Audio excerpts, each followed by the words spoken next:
Good morning, everyone, and welcome to today's UBC Talks. This is the first UBC Talks webinar for 2021, and today we will be talking about cascading consequences of climate hazards and how to make cities more resilient in the Baltic Sea region. My name is Jutta Mäkinen, and I am the Communications and Network Manager at the Union of Baltic Cities Sustainable Cities Commission, and I will be taking care of the technicalities of today's webinar. Before we get started with the agenda of today, I would like to go through a few housekeeping announcements and some practical information for the participants.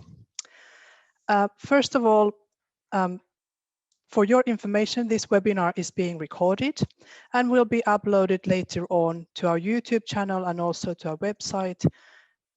And all participants' microphones are muted by default during the webinar.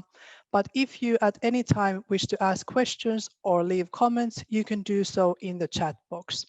There will be a questions and answers session towards the end of the webinar where we will address these questions from the chat box as well. We will also be launching a few polls during the webinar. You will be informed when these polls are launched, and there will be a pop-up window in your screen with the questions.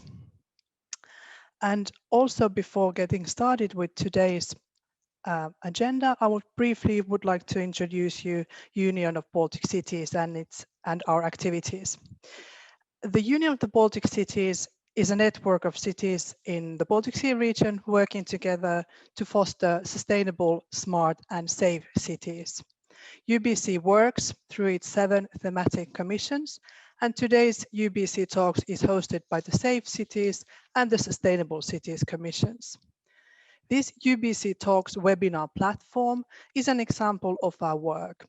The idea for the webinar series is to give a platform for our UBC member cities to share good practices and experiences with the network and also interested parties beyond.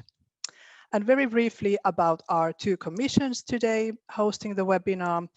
The Safe Cities Commission cooperates in order to improve security services, as well as to assure a better safety standards and procedures for all Baltic Sea region citizens. And the Sustainable Cities Commission, we are responsible for the environmental and urban sustainability actions within the UBC, and we work with several different topics, for example, water management, local climate work, and sustainable urban development. Move on to today's agenda, and it is my pleasure to introduce to you today's moderator, Mr. Kaspar Svarpins. He is the chair of the UBC Safe Cities Commission, and as said, will be acting as our moderator today. Kaspar, the floor is yours. Hello, good morning, dear ladies, dear gentlemen, dear UBC friends. At first, I hope that everyone is safe and healthy. And it is great that you are taking part in this joint UBC Safe Cities Commission and Sustainable Cities Commission organized UBC Talks, which this time will focus on cascading consequences of climate hazards and how to make cities more resilient in the Baltic Sea region. At first, I would like to send big thanks to our technical support from the Sustainable Cities Commission to Jutta Mäkinen. So yeah, my name is Kaspar Svarpins and I'm chairman of UBC Safe Cities Commission. As well, my everyday job is at Liepāja Municipal Police, where I'm the deputy chief. As Jutta told, the Safe Cities Commission cooperates in order to improve security services and as well as assure better safety standards and procedures for all the Baltic Sea region citizens in our cities. And we do that through our common joint meetings, projects and other activities. So today we'll give you an overview of climate risk drivers and hazards for the Baltic Sea region and of the climate risk assessment in the region as well. So we will hear insights from the Cascade project's experiences on how to best understand, assess and treat current and future climate change related risks on the local level, and will be presented the training course designed to increase the knowledge and capacity of civil protection experts. So today we'll hear from 4 speakers, from Heidi Tuhkanen, Miika Toivonen, Jürgen Krempin, and Valdur Lahtvee. And at the end, we'll have the Q&A session. So please write your questions to our speakers in the chat box. As well, during the presentation, you'll be asked a few questions to answer yourself, as Jutta said. So so the main persons today are the speakers, not me. So let's begin. So our first speaker will be the senior expert from Stockholm Environmental Institute Talent Center, Heidi Tuhkanen, and she will provide us with an overview of climate risk drivers and hazards for the Baltic Sea region and the gaps in addressing new and emerging climate risks. So please, Heidi, the floor is yours. So today I'll be talking about gaps in addressing new and emerging climate risks. And I'll actually build my presentation around 2 different topics, which are linked to some of the recent reports that we have created in the Cascade project, and which are available on the Cascade website. And the first topic is around the actual climate change hazards and consequences, which is about the actual impacts of climate change. And the second one is about the barriers to climate adaptation, which is more about the governance issues related to adaptation. So we're discussing these 2 things in tandem because in order to fully address our needs for adaptation, we first have to understand the climate risks, but we also have to understand our own capabilities to assess and address them. But before getting into a discussion about the hazards and consequences, it's important to also understand that how hazards and risks differ. Often they're used as synonyms, but actually hazards are only one component of climate risk. Climate risks are a result of climate hazards, drivers, as well as the physical exposure to hazards. And vulnerability relates to our capabilities to prepare and to deal with these climate impacts. And actually, vulnerability and exposure are both influenced by socioeconomic processes in our society. So this means the way we develop, the way we organize ourselves socially, economically, as well as technologically. It also refers to our mitigation and adaptation measures and how we govern ourselves. In our report, we actually deal with the climate hazards and its consequences in society. So breaking the risk down into the components is important because it also shows us where we have the opportunities to act. Instead of just thinking about mitigating risk, we can think about mitigating vulnerability and also seeing where exposure can also be mitigated. So in order to look at the consequences, we have to understand what we're dealing with, the hazards. And actually in our report, we are looking at lots of different kinds of consequences, which I'll go through. There's basically the climate drivers, which are creating these weather-related hazards, which probably most of you are familiar with. And this is what most people consider when they're looking at and thinking about climate change and climate impacts. They're thinking about the weather-related hazards and their direct consequences related to the environment, related to human health, as well as maybe infrastructure. But in addition to these direct weather-related hazards, these hazards can also cause secondary hazard events. And then also these hazard events have direct impacts on the ecosystem and environment, on human health, as well as the infrastructure. And actually these 3 types of consequences also interact with each other. And then further to that, there's transboundary consequences. So we also wanted to bring in the possibility that these weather-related hazards will cross borders, their impacts will cross borders, but also the possibility to try to consider the effects, kind of these global effects of climate change. So things that happen quite far away related to climate impacts across the world could also affect us in the Baltic Sea region through things like supply chains and financial chains and migration, and it can affect our food affordability and lots of different things. And then actually what we have seen also during this COVID time is that we can also have compound events. So that means any of these kinds of things happening on top of each other. So in addition to weather-related events, which create problems for our societies, we could also have non-climate related events. We could have some kind of financial crisis. We could have a pandemic, for example, and then we have to deal with those things simultaneously. And the stars in the picture actually refer to these things that we in our project considered new and emerging risks that are not necessarily accounted for on the same level that some of these more familiar events are accounted for at the local level. So these include extreme temperatures, black ice and freezing rain, compound events, these critical infrastructure and not tech related events, as well as the coastal erosion and then also these transboundary consequences. So all those are considered in our report. So several assessments actually show that even though climate change adaptation is taking place and taking place at the local level, it's happening more slowly than we need it to happen, also in the Baltic Sea region. And there are actually considerable barriers to adaptation, which leave our societies vulnerable and exposed to the impacts of climate hazards. The climate adaptation process on the right is made up of three main categories of sub processes or phases. And the ones that we will be focusing on today are these understanding. And so this relates to understanding the problems related to the things that I just went through, the hazards and the consequences, but also planning the solutions. And these also relate to some of the things related to governance. And there's actually, literature has divided these barriers to being able to move forward in climate adaptation into 8 different categories.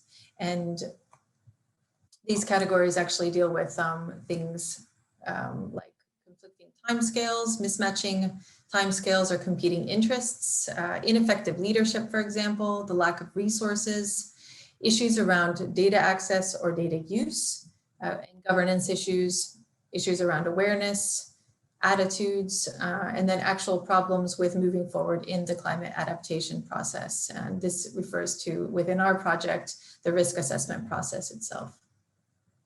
So while these are all relevant to the Baltic Sea region, I'll go into more detail about 3 of them, which may be of interest for the discussion part of this seminar. And these 3 are the resources, the scientific data, and the knowledge, and then the governance and institutional constraints. So resources are actually a really important part of planning. You need them for buying data. You need them for having sufficient staff. You need them for actually making the investments in climate adaptation. And so they're really important for many different stages of the climate adaptation process. And this actually having sufficient resources to holistically work on climate change can be really relevant as well as difficult for some smaller municipalities. In terms of scientific data and knowledge, this covers the insufficient information or lack of information.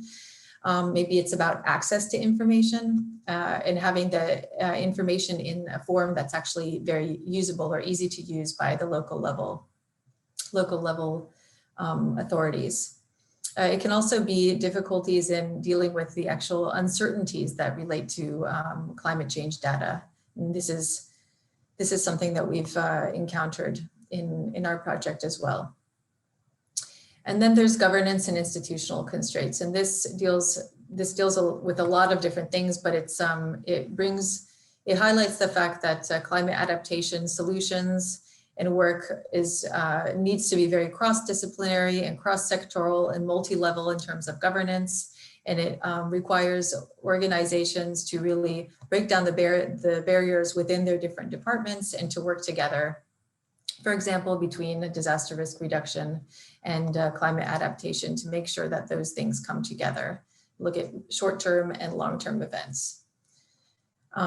Maybe many of these barriers are actually linked to each other. So I'm sure that you can, in these examples, also see things that would, in fact, maybe be categorized as more than one category.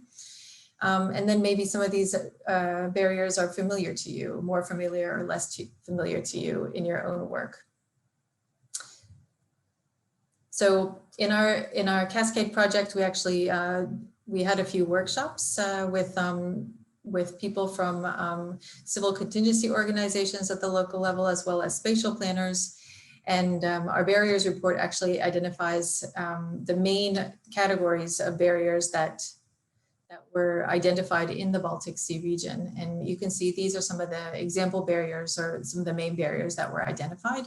And here you can see that these barriers actually fall into many of the different categories that were listed in the previous slide. The first two relate to resources. There's also something related to conflicting timescales with like political cycles. There's leadership and governance issues also there. The thing that's important to realize is that these barriers are very, they're very specific to the local authority. And in our report, we actually have a short kind of questionnaire that can help local authorities identify the barriers and move forward to overcome those barriers that are relevant to their local authorities. But one thing that we have found that does help move organizations forward in multiple barriers is actually the focus on stakeholder collaboration. So that's the kind of no regrets solutions that can be worked on at the local level. More detailed guidance can be found actually in our report on the subject. And with that, I'll close my presentation. Thank you for listening. Thank you very much, Heidi. I hope that the listeners do have some questions, so please ask them in the Q&A part. And then our next speaker is the planning officer from Southwest Finland Emergency Services, Miika Toivonen, and he will speak to us on how to understand, address, and treat current and future climate change related risks on the local level with the insights from the Cascade project. So the floor is yours, Miika. So my topic is how to understand, assess, and treat current and future climate change related risk on the local level. And like we talked with our colleagues from the Cascade project, I will present a little bit about our project and what we are aiming to and what we have already done. So let's start. Well, the need for the Cascade project was that there was a lack in the knowledge sharing or the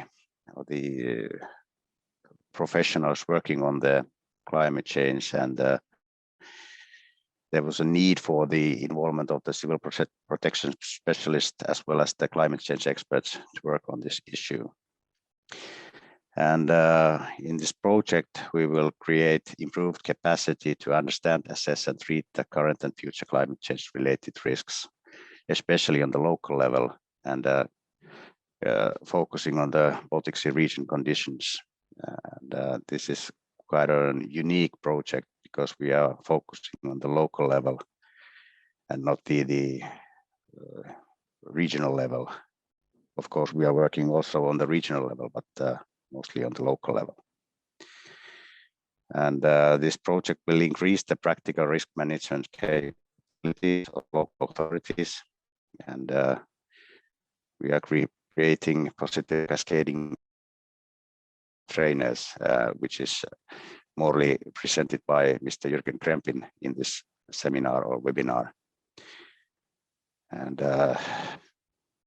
this we have already had one train the trainers webinar, and it went well, and the other one is coming, but I will leave that to Jürgen. So the aims is to develop an innovative macro-regional approach for climate change related risks so that we can work widely and multi-sectoral way in this important issue, climate change risks. And of course, we are trying to make tailorable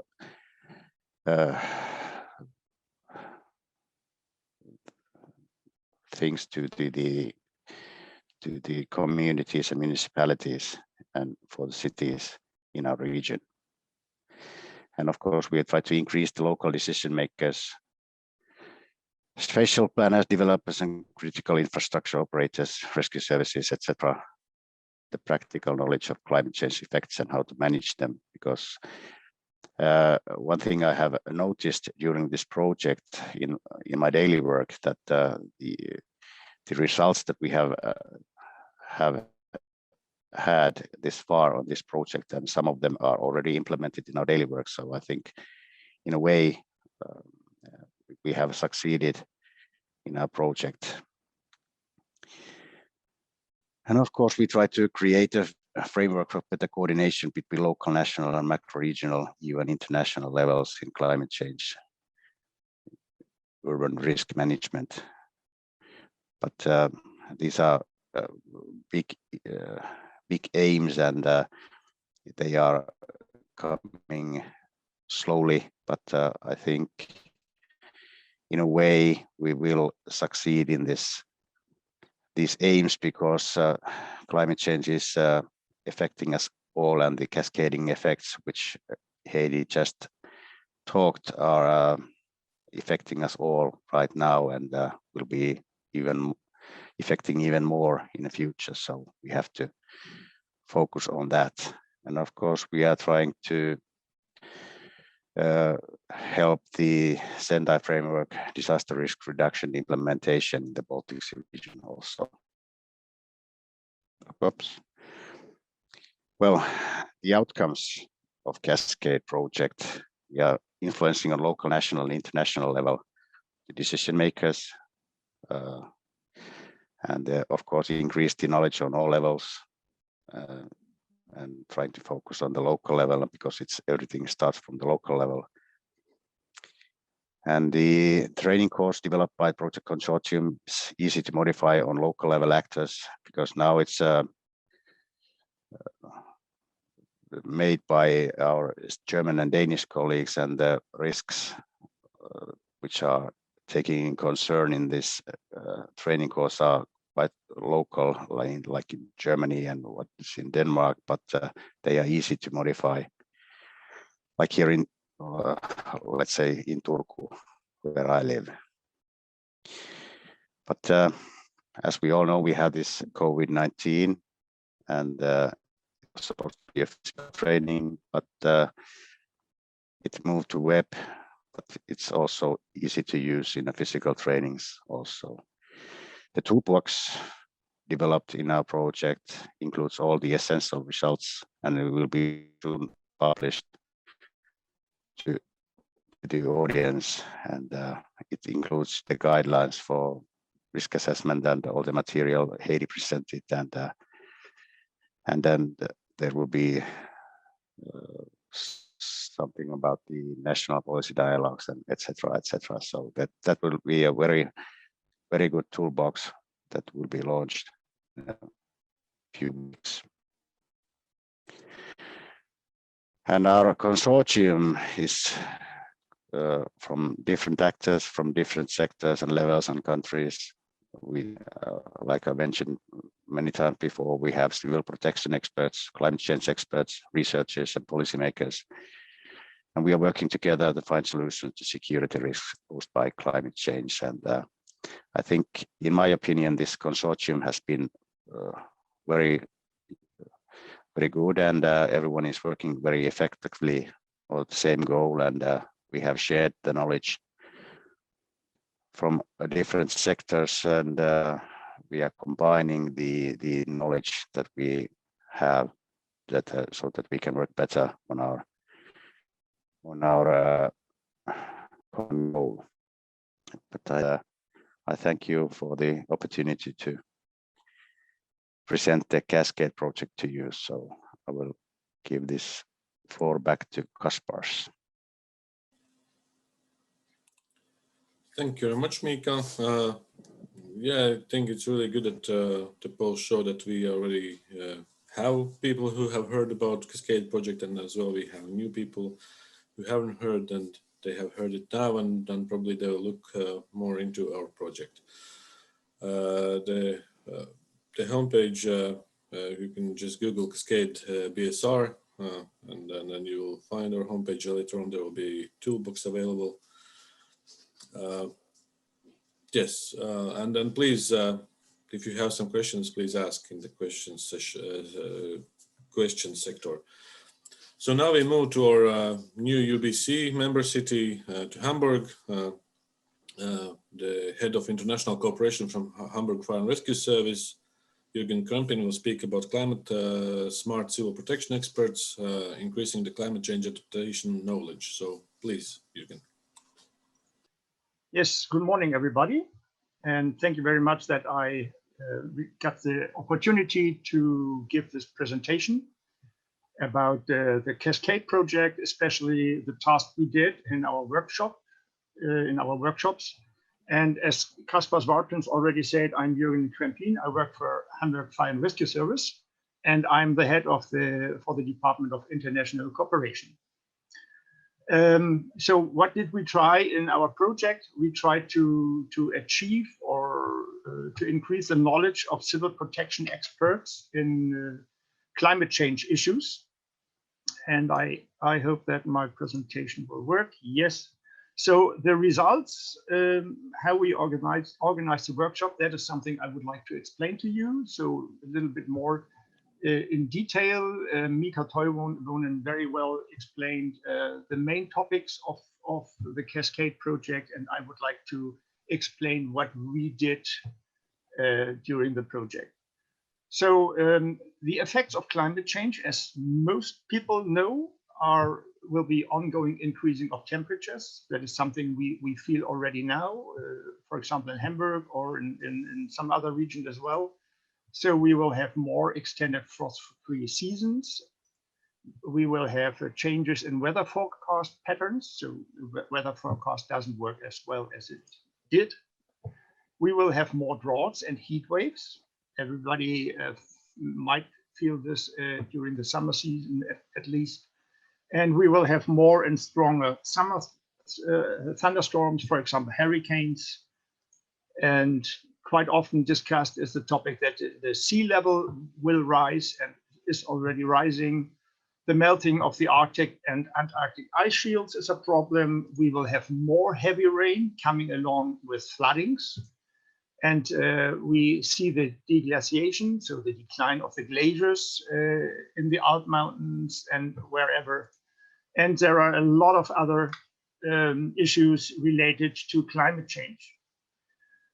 So this were the first thoughts we had when we started with this project. And then we talked about the consequences for humans and environment. And we see there is an increase in hunger and water crisis.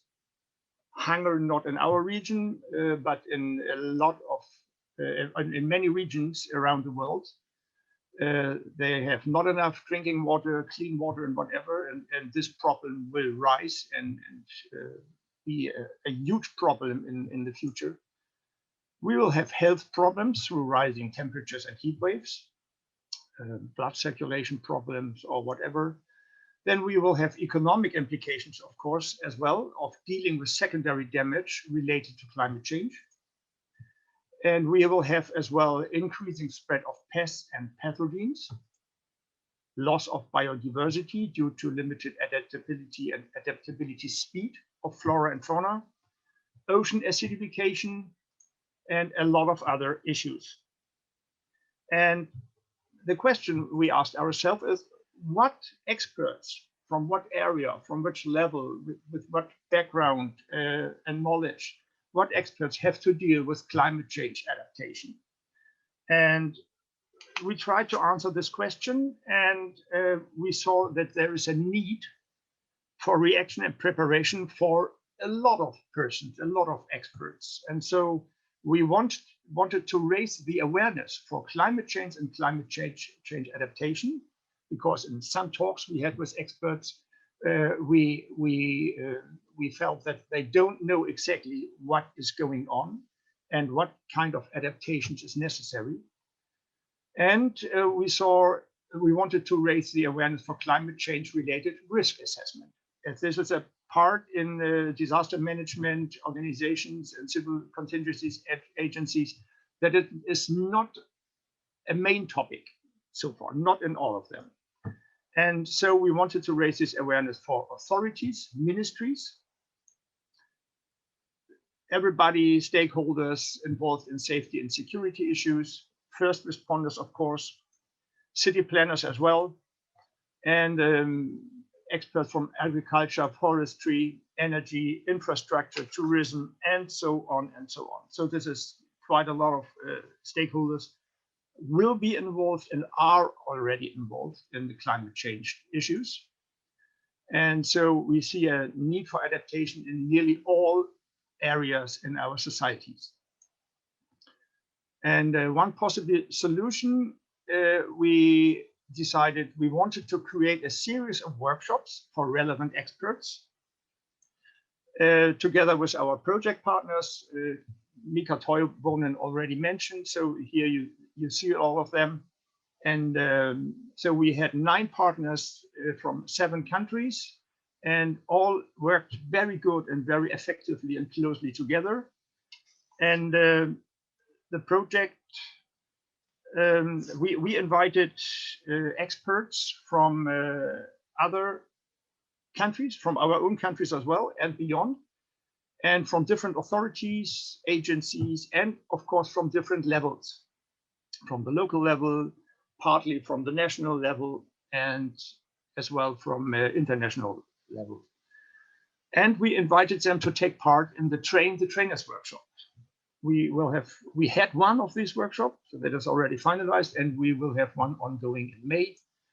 And so the Cascade project consisted of different work packages, and work package 3, that is where I was responsible for, or Hamburg Fire and Rescue Service was responsible for.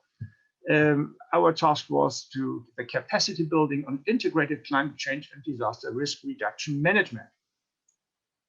And how did we do this? We wanted to increase the knowledge and the capacity of civil protection experts and city planners by developing training courses. We wanted to promote the implementation of the Sendai framework and to enhance the dialogue between national and local level authorities and experts. And we did this by utilizing the risk management methodology developed in work package 2. And this was the part where our Polish colleagues were responsible for. So therefore, we developed a curriculum together with Danish colleagues. So you see, it is an international consortium working on these topics. And we developed the Train the Trainers workshop. And in the workshop, we wanted to introduce and to teach about the following topics. So we gave an introduction to climate change, an introduction to a Sendai framework and the so-called Paris Agreement. We gave lectures about policy coherence and practical overlap in climate change adaptation and disaster risk reduction. We talked about barriers to climate adaptation and climate risk assessment, understanding disaster risks, because it differs from some other risks. And we developed a guideline for integrated climate change and risk reduction management. And we tried to make an application of theoretical background and disaster risk methodology. That was a kind of a tabletop exercise we did during this workshop, and it worked quite well. In the first workshop, we had 52 registered participants from a huge number of countries, Denmark, Estonia, and so on and so on. So all countries within the Council for the Baltic Sea States. And the participants came from fire services, port authorities.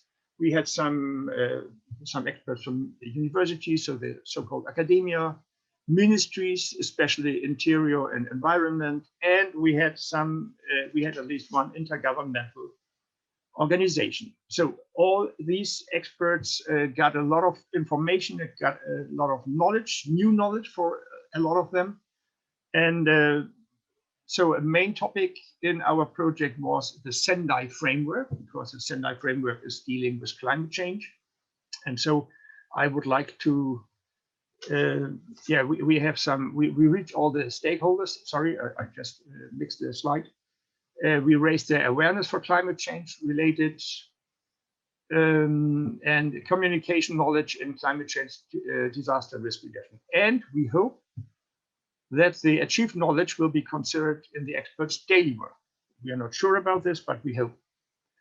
And as a lot of them, of the experts in our workshop, did not know what Sendai framework means, that was my presentation about the workshops within the Cascade project. Thank you for listening. And if you have any questions, please be so kind, write them in the chat or ask them in the question and answer session. Thank you very much. Thank you very much, Jürgen. So now we move to our last speaker, the policy officer from Council of the Baltic Sea States, Valdur Lahtve, and he'll speak about what is new in the climate adaptation policy in the Baltic Sea region. So the floor is yours. Good morning. My name is Valdur Lahtve, and I'm working as policy officer at the Council of the Baltic Sea States. Until the very end of last year, I was the coordinator of the Horizontal Action Climate of the EU strategy for the Baltic Sea region. In my presentation, I'm talking shortly on what's new in climate adaptation policy, preparation and implementation in the Baltic Sea region, and I shortly touch the changes in the management of the EU strategy for the Baltic Sea region, as action plan of the strategy has been just updated. I'm talking about the new EU strategy for the climate adaptation, which has been proposed by the Commission literally months ago. And I'm touching a little bit the financing of the climate adaptation. So, on 15th of February this year, European Commission adopted revised action plan for the EU strategy for the Baltic Sea region. And the revised action plan is more focused with 14 policy areas covering 44 actions. As you recall, we did have in the previous action plan also a horizontal actions like climate, like neighbors, like education, etc. But in new action plan, those are not present, but only policy areas. And as a sign of good work of Council of the Baltic Sea States, who was responsible for horizontal action climate, in previous action plan, the climate change aspects are mainstreamed as essential elements into all 14 policy areas. As there is no horizontal action climate anymore, the coordinating the sharing of knowledge and best practices between policy areas in regards to integration of essential elements such as climate change and cooperation with neighboring non-EU countries is now the task of the Baltic Sea Strategy Point, which is going to provide administrative and technical support for the management of the strategy, for the development of the strategy and communication. Temporarily, the Baltic Sea Strategy Point is run by the Centrum Balticum Foundation, placed in Turku in Finland. But I know that they are looking for the more permanent location of the Baltic Strategy Point. And that there are different candidates now running for that task. If we look the list of the actions which are in the approved action plan, we see that bioeconomy, ship, policy area, transport, energy, spatial planning, secure and health have direct actions listed in relation to the climate mitigation and adaptation. And in some policy areas like innovation, hazards, and Nutri, those have non-direct, indirect climate actions. But for the climate adaptation, I would ask you to pay attention to the activities of the policy area secure and policy area special planning. They are addressing climate adaptation more specifically in the coming 4 or 5 years. A new EU climate adaptation strategy proposal from the Commission came out on 24th of February. It still has to be adopted by the Parliament and by the Council, but all the preparation has been done so long with the involvement of all the stakeholders. So we expect that the proposal will be adopted soon without major changes. And I took out a couple points from the really comprehensive and very detailed strategy document. And those points, the Commission will continue to actively mainstream climate resilience consideration into all relevant policy fields. The integration is the key word.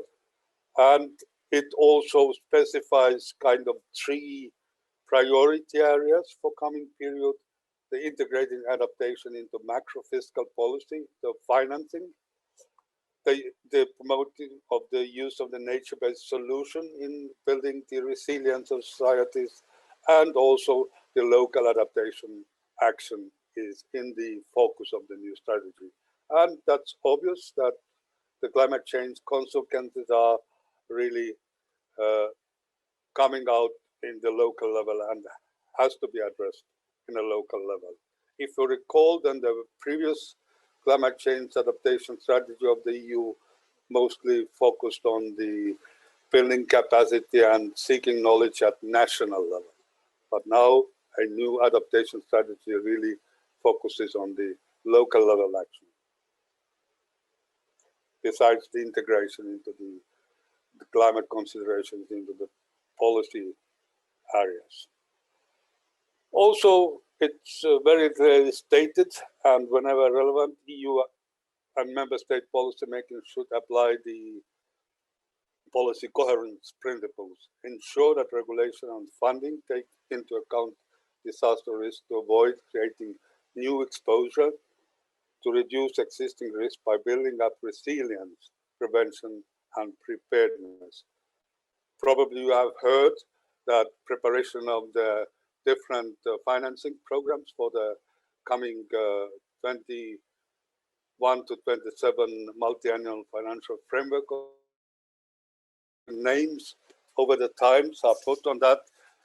The newest ones are National Recovery and Resilience Plans. The slogan there is Build Back Better, that the new economy with the European financing support has to really take into consideration all those burdens put on the climate with the fossil fuels economy. It's also stated that climate adaptation action must better leverage synergies with broader work on disaster risk prevention and reduction. A better coherence in terms of practices, standards, guidance, targets, resources, and knowledge could be achieved by closer coordination at national level. And I'm very happy to say that our Cascade project is really forerunner in this perspective. Already 4 years ago, when we started to put together application and the first ideas, we understood from discussions with various stakeholders in the Baltic Sea region, and these are the needs. This must be the focus of the Cascade project, and a new EU climate adaptation strategy is really all about it. Of course, no action can be implemented without proper financing, proper resources, whether they are the human resources or the money. And as we see from the decision, 30% of the applicable total amount of the expenditure from the EU budget for coming period and the Next Generation EU programming, 30% has to be spent for the climate implementation of the climate objectives and targets. And from Next Generation EU, 37% of recovery and resilience financing has to be devoted for the climate change. There are different priority policy objectives where money should go, and cohesion resilience is number 2 priority for, and also a lot of adaptation action is foreseen under the natural resources and environment policy objective, where also the major allocations are done in planning. And of course, the financing climate adaptation is all the national plans, but there are also several all-European funds dedicated for that, where there will be also access for those funds by the different stakeholders. And it is built on the existing initiatives and instruments such as Life Climate. Currently, it's operated by the EASME. That's the Small and Medium-Sized Enterprise Directorate, and Digital Europe Program, Horizon Europe, Intelligent Cities Challenge. We know that Commission Climate Directorate is putting very much hope to the Covenant on Mayors, the Building Alliance, and engaging the local governments into the implementation of the climate goals of the European. And besides those funds which will be available for the individuals, like European Climate Pact Initiative or Education for the Climate Coalition, there is also special allocations for the Covenant of Mayors. And I already got into my email box the invitation to the Covenant of Mayors Investment Forum on Energy Efficiency.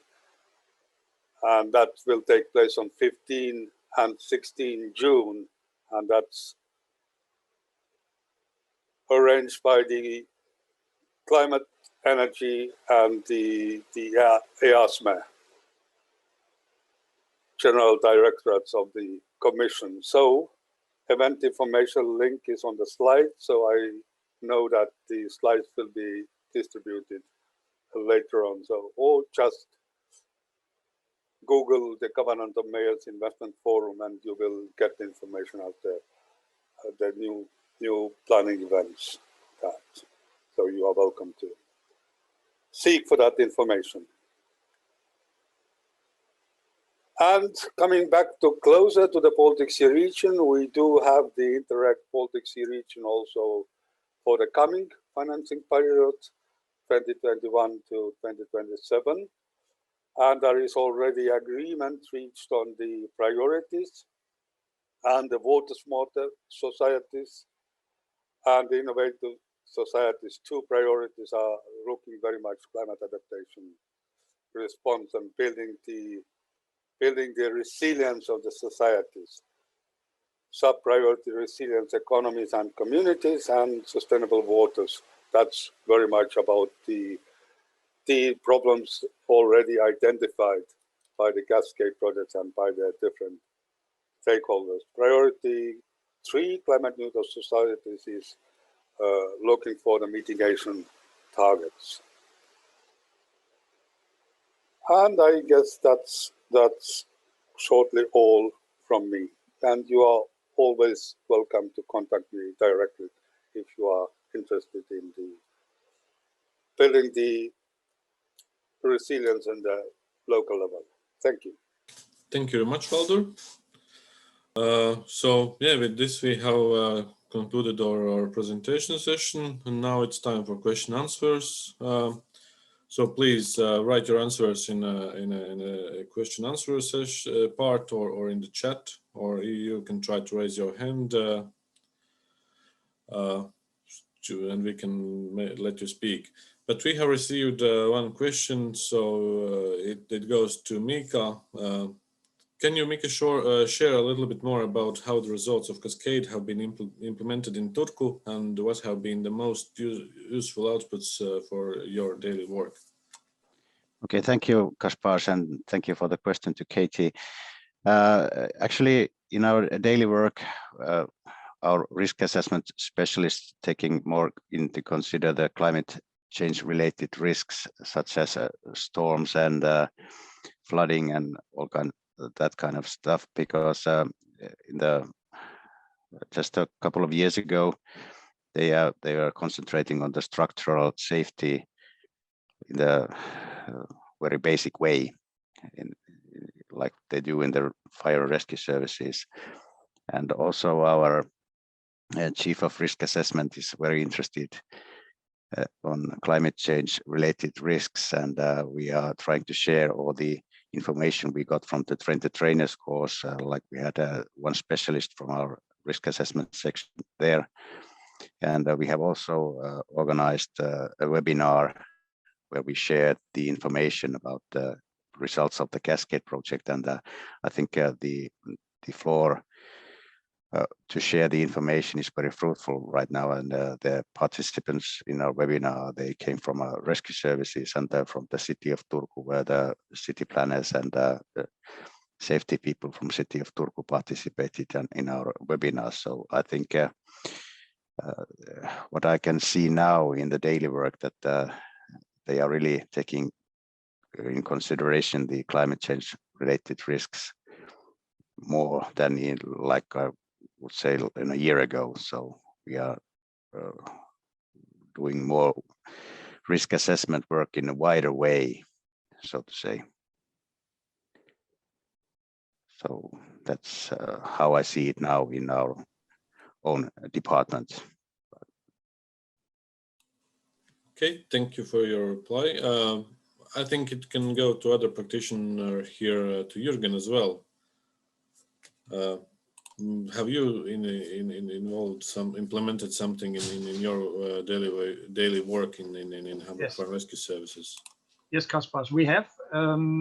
Main problem in Hamburg is we are facing more heavy rain, flooding, and heat waves. So this is a problem for our fire and rescue service, because we have more people dealing with health issues due to the heat. So we have to prepare our staff, and we have about 6,000 firefighters in Hamburg, voluntary ones and professional ones, and they have to be better trained, and we have to have more staff. So we have an initiative for more than 130 more persons, more staff, being alerted, being on, let's say, on the street to treat the people who are in need to get medical treatment. And the other problem is that we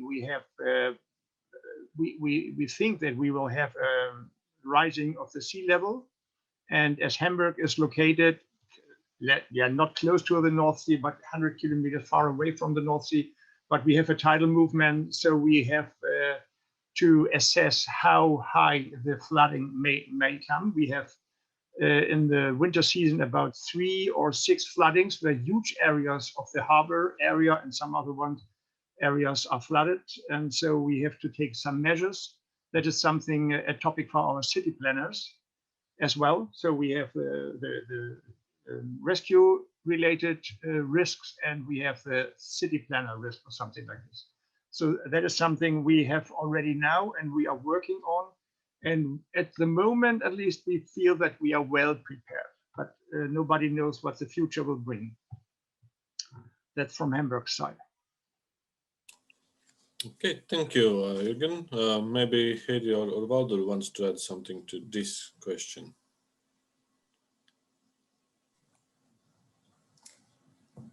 Well, I don't know if I can add anything to that, but I can put a follow-up question if there's nothing in line to the practitioners, because I think that these practitioner experiences are really interesting.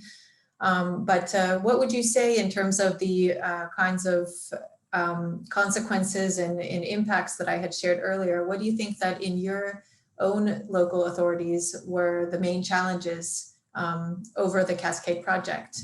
Do you think some of these transboundary consequences or compound events, or these secondary hazard events, or the direct consequences on either infrastructure, human health, or environment, or the way that they interact with each other, does anything stand out in terms of what you see as having been the most challenging types of things? Maybe I can answer. You mentioned a little bit transnational dimension, and I would like to give you an example. 2 years ago, we had serious forest fires in Sweden. And after a couple of weeks, the Swedish colleagues were exhausted, were tired, and not more in the position to fight against this forest fire. And the forest fires, of course, is a result of the climate change, because when we have long seasons where we have drought, heat, no rain, then the risk that forest fires might occur is very high. And so due to the European Civil Protection Mechanism, we, Germany, for example, from the colleagues from Lower Saxony, we sent 60 firefighters to Sweden to assist the Swedish colleagues in firefighting. And this is, in my opinion, a very good result, as well is a result of these transnational projects, because the colleagues knew that we are quite well equipped with vehicles and with enough staff to assist. And so they asked directly. Normally they choose their way about the Emergency Response Coordination Center, ERCC, in Brussels. And Brussels is asking the participating states. But in this case, it was both. They asked us directly, but they used the normal way about the ERCC. So it is a very good result of projects to know whom to work with, whom to ask if you are in need. And I think in our disaster management progress and in the management of these issues, it is very important to know the colleagues who have to deal with climate change topics, and so we can assist each other quite well. And Mika, maybe do you have some examples of what you feel were the biggest challenges?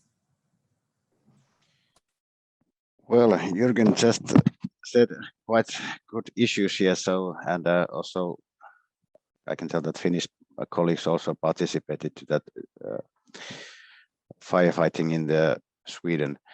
And this sound from the background is my cat who is trying to participate to this webinar. So I'm sorry for that. For good examples, what the challenge is, maybe the direct challenges are the human health and buildings, etc. are the main key issues here in Finland, because the climate is changing also here very rapidly, and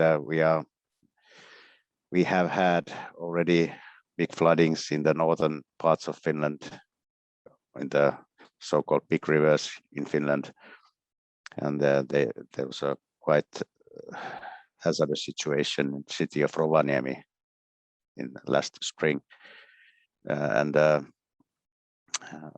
so maybe those direct risks are the biggest issue here in Finland right now.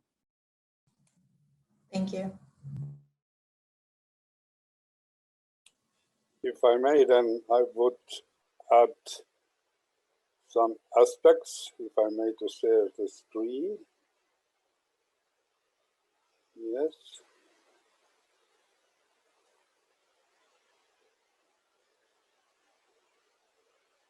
So there is the CRAF prepared by the Notre Dame Notre Dame University of the United States. They are tracing and providing the assessment on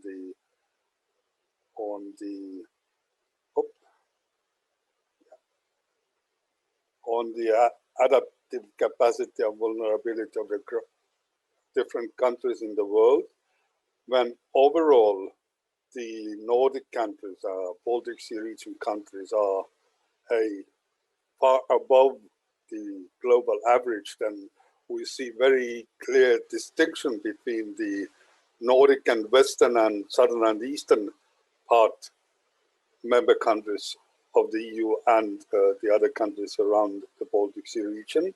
And there is a trend that the gap is minimizing, but there is still to do. And I would only suggest that let's learn from the best experiences, from the best practices, which definitely the Nordic countries have. And I want everybody to really cooperate and exchange on this knowledge, experiences. For example, if we talk about the new emerging climate risk in the Baltic Sea region, a sea level rise that will bring additional problems, but it also deepens the old problems like the coastal flooding, with a lack of ice in the winter, with stronger storms and winds. The coastal erosion will be much bigger in the near future than it was 10, 5, 20, 50 years ago. And for example, the Denmark, the shallow country with a soft coast, is developing currently has mapped the climate risk and provided the local governments, based on very local conditions, a tool and the suggestions, proposals, what type of adaptation measures could be applied to reduce or mitigate the risks of the coastal erosion. And it's excellent tool and maps, and advice is now available in Danish only, but it's public. You can just look there and learn from the Danish experience how to address this new and emerging climate risk, just as an example. If I could follow up on that. So we've been doing, in Cascade, we've been doing interviews with the national level, both the disaster risk reduction kind of key people at the national level, as well as climate adaptation. And I know that, Valdo, the information that you presented was the last available information in terms of the data that was for that index.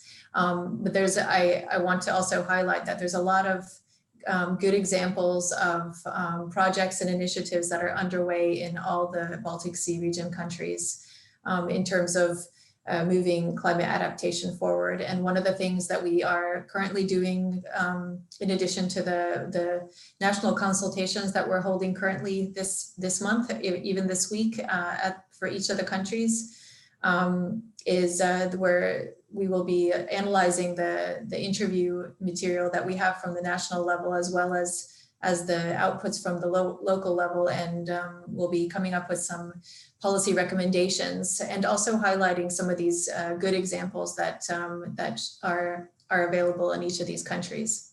So everybody can look forward to that, and I think that there'll be some nice sharing that could be done, and sharing of these best experience or good experiences and learning from each other that will then hopefully take place. Yes, the Cascade National Dialogue with the Latvian stakeholders is taking place tomorrow. And with Lithuanian stakeholders is taking place on the Friday, 2nd of April. And there is still invitation information available for the 2nd of April meeting in Lithuania at the website of the Ministry of the Environment of the Lithuania. So the Lithuanian participants here, you are cordially invited to participate in this dialogue meeting. Okay, thank you for your great discussion. So it's much easier for me. I don't have to moderate a lot. But then I have a question. So have you seen the difference of the awareness of the climate-related risks that the Cascade project have raised? So has it become better, or it's at the same situation for the cities, for the national levels? My understanding is that the awareness is gradually raising. The indication of that is the number of stakeholders who are jumping into different projects and processes and dialogues in the Baltic Sea region, and that's very encouraging. Yeah, maybe I can give an answer as well. I'm sure with our workshops, the workshops we did, and mostly because of the National Policy Dialogue meeting we had a week ago, 2 weeks ago in Germany, we reached a lot of different stakeholders. We reached colleagues from the ministries, from the firefighters, from NGOs, and so on and so on. And so the knowledge or the topics related to climate change were, in my opinion, very well presented and transported to different experts of different levels. So as you might know, of course, Germany is a federal organized state. So the responsibility for disaster management, for example, is mostly in the responsibility of the Bundesländer. And so it was important for us, especially in the national policy dialogue, to reach different Bundesländer, different authorities from different levels. So we had participants from the national level as well as participants from the local level, from the Bundesländer. And some of them say that they had no idea about climate change issues, some of them. And so the awareness was raised definitely for them. So in my opinion, that is the most important result of the Cascade project, that those who have to deal with topics have to bear in mind that there are climate change issues, climate change adaptation issues. And that is the main goal, in my opinion, of this project. Maybe Mika sees it the same like me. No idea. Yeah, actually, I totally agree with you, Jürgen. And in my opinion, through this Cascade project, we have raised awareness among the climate change related issues. So I think we have succeeded very well in our project, and hopefully the results of our project will live again. So now you see my cat walking by the camera. So yeah, so I think in a big picture, we have really made or raised awareness in this climate change related issues. If I may add a little bit, just to remind that the Cascade project itself has a limited time framework, and the project ends in this summer. But within the project activities, we have also foreseen the follow-up. We have already achieved that the commitment to carry out climate risk assessment is included into the Covenant of Mayors for the climate and energy status, so that all the members of the Covenant of Mayors, the cities, they have committed that besides the climate and energy plans, they do the climate risk assessment and an action plan for the adaptation as part of the climate energy plan or separate. We have one of the outputs of the project will be the curricula for the university grade studies and the vocational studies, and that curricula will be included into the overall Baltic climate change curricula of the Baltic University program, which is a network of the universities around the Baltic region. So the BUP will take care of the basic education on the higher level on the climate issues, including the climate risk assessment and disaster risk reduction preparedness. So all those steps will ensure that the results of the Cascade project, the tool, the guidelines, etc., they will be definitely available over a certain time in the website for all of those who are interested in learning those. But there are different stakeholders who will carry on this knowledge gained and prepared during the project, and it will develop further.